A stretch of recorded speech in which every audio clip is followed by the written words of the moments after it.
It's a crypto-friendly bank, and shares are just totally sinking. I mean, that feels like an understatement. We're down by 50% in 2 days. Joining us now to discuss Bloomberg's Katie Greifeld. Katie, what's happening? It's brutal. So the big news yesterday for this crypto-friendly bank, and it is a bank. It's a traditional bank that provides traditional banking stuff to crypto clients. So yesterday it came out, it said it's not able to file its 10K, which was a big surprise. You can see that in the shares today. Basically, it said that it needs more time to assess the damage to its finances from the likes of FTX, that fallout, and as it also needs to figure out whether it can actually stay in business. Those aren't things that shareholders typically like to see. So you look at shares down about, what, 45% right now. And this is a stock that had been a darling. It had surged something like 300% in 2020, something around 100% in 2021. Not the case right now.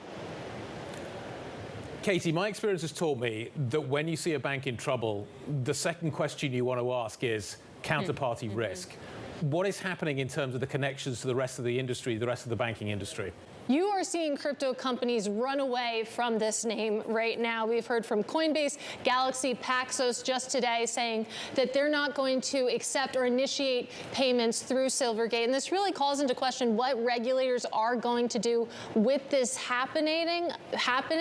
You had a great quote in a Bloomberg article today basically saying that this confirms a lot of fears that regulators had, basically that banks can't handle cryptocurrency related risks. So what they actually do with that, whether this turns into some sort of policy, remains to be seen. Obviously, traders aren't waiting around, though, when it comes to Silvergate just absolutely offloading this name. So is it possible that, like, I'm a regular person and I put like $100 in the bank and now the bank doesn't have that money? Like, are we looking at it at this kind of scale, or is it a lot more complicated than that? That's what people are trying to suss out, whether this has any spillover into the broader banking system, whether it's going to affect regular people either through Silvergate or maybe other banks. But in the case of Silvergate, we know that this bank, and I would make the point, it's been around since 1996. This is a real company, but it took a hard pivot into crypto just in the last decade or so. So really that was their focus, to sort of differentiate themselves. So unclear whether actual regular people are caught up in this.